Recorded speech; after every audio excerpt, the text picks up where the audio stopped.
తరాలకు ఈ రామ మందిర స్ఫూర్తి అందించడానికి బరాబర్ రాముని పేరు చెప్పుకొని ముందుకొస్తాం. మీకు దమ్ముంటే, మీకేమైనా ఇబ్బంది అనుకుంటే మీరు బాబర్ పేరు చెప్పి రండి, మేము రాముని పేరు చెప్పుకొని వస్తాం. రే రాముడు అందరికీ దేవుడనా? రాముడు మనకు దేవుడే, అందరికీ దేవుడే. ఇలా కాంగ్రెస్ చెప్తున్నారు మీకే రాముడు. ఎస్, భారతీయ జనతా పార్టీ కార్యకర్తలకు మాత్రమే రాముడు. ఇవాళ అయోధ్యలో ఈ రామ మందిరాన్ని నిర్మించే క్రమంలో, పాత కట్టడాన్ని కూల్చేసిన క్రమంలో ఏ కాంగ్రెస్ పార్టీ కార్యకర్త బలిదానం చేసిండనా? ఏ బీఆర్ఎస్ పార్టీ కార్యకర్త బలిదానం చేసిండనా? ఏ కమ్యూనిస్టు పార్టీ కార్యకర్త బలిదానం చేసినా?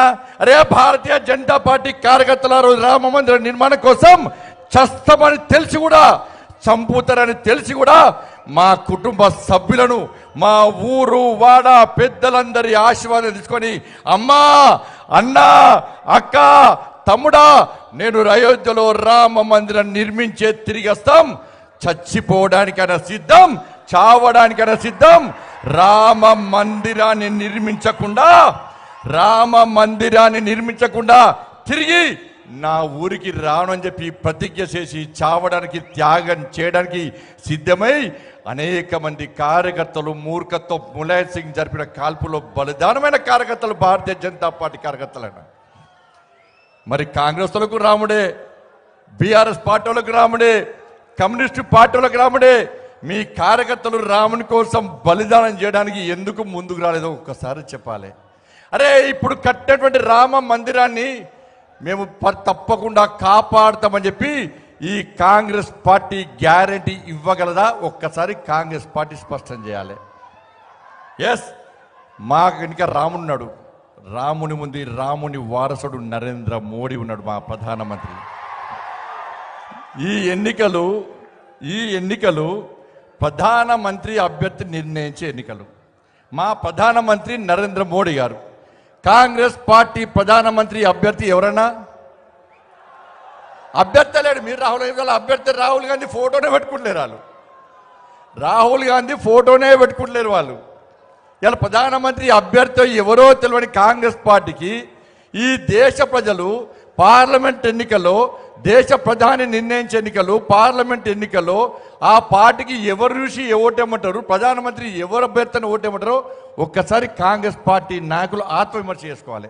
వాళ్ళు ఏదో అనుకుంటున్నారు. ఆగు, ఈ 17వ తరగతి చుక్కలు చూపడతారు ప్రజలు. కాంగ్రెస్ వాళ్ళు చుక్కలు చూపడతారు ప్రజలు. 100 రోజులు అయిపోతుంది బిడ్డ, 100 రోజులు అయిపోతుంది. ఆగు, 100 రోజులు అయిపోయినాక మీ 6 గ్యారెంటీల సంగతి ఏందో ప్రజలు చూపడతారు. చాలా మంది కాంగ్రెస్ పార్టీ నాయకులకు దడదడ స్టార్ట్ అయ్యింది. ఈ 100 రోజులు డెడ్ లైన్ కనబడుతుంది వాళ్ళకు. 100 రోజుల తర్వాత మా ఊళ్ళో తిరగనిస్తారా ప్రజలు ఈ 6 గ్యారెంటీలు ఏందని చెప్పని? ఇలా 6 గ్యారెంటీలు అంటే మళ్ళీ వివరిస్తున్నాను. 6 గ్యారెంటీలు అంటే 500 రూపాయలకు సిలిండర్ ఇవ్వడమే కాదు, 200 యూనిట్లు కాల్చడం ఫ్రీ కరెంట్ కాదు. ఇలా గ్యాస్ కూడా అర్థం చేసుకోండి. ఇలా ఎన్నికల ముందు కాంగ్రెస్ వాళ్ళు ఏమన్నారు? అందరికీ గ్యాస్ ఇస్తామన్నారు 500 రూపాయలకు. ఎన్నికల తర్వాత ఏమన్నారు? రేషన్ కార్డు ఉన్నోళ్ళకే గ్యాస్ అన్నారు. ఇప్పుడు నిన్నగాక మొన్న ఏమన్నారు?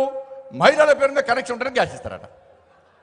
ఫస్ట్ ఏమో అందరికీ అన్నారు, తర్వాత రేషన్ కార్డు ఉన్నకే గ్యాస్ అన్నారు. మళ్ళీ ఇప్పుడు ఏమంటారు? మహిళల పేరు మీద గ్యాస్ కనెక్షన్ ఉంటే గ్యాస్ కనెక్షన్ అంటారు. మరి రేషన్ కార్డులు ఇవ్వలేదని చెప్పి 10 సంవత్సరాలు మేము తిట్టినాం, బీఆర్ఎస్ పార్టీ కాంగ్రెస్ వాళ్ళు తిట్టారు. రేషన్ కార్డుల కోసం దాదాపు 10 లక్షల మంది కంటే ఎక్కువ మంది ప్రజలు దరఖాస్తు చేసుకున్నారు.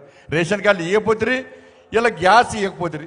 కానీ 500 రూపాయలకు గ్యాస్ ఇస్తామంటున్నారు. మరి గ్యాస్తో పాటు 6 గ్యారెంటీలు అమలు చేయాలి. ఇలా 2500 రూపాయలు మహిళల అకౌంట్లో ఇస్తున్నారు. పక్క 6 గ్యారెంటీలో పక్క 2500 రూపాయలు వేయాలి. వేసిండ్రా ఎక్కడన్నా? ఇవాళకి 80 రోజులు అయిపోయింది. ఇంకా 20 రోజులే, ఇంకా 10 రోజుల లోపల ఎన్నికల కోడ్ వస్తుంది. కానీ కాంగ్రెస్ పార్టీ వాళ్ళు ఇవాళ మీటింగ్ పెట్టుకున్నారు. 6 ఒక గ్యారెంటీ అట, ఇందిరమ్మ ఇల్లు ఇస్తారట. ఇవాళ ఇందిరమ్మ ఇండ్ల కోసం దరఖాస్తు చేసుకున్నది 20 లక్షల మంది అని వాళ్ళే చెప్పారు.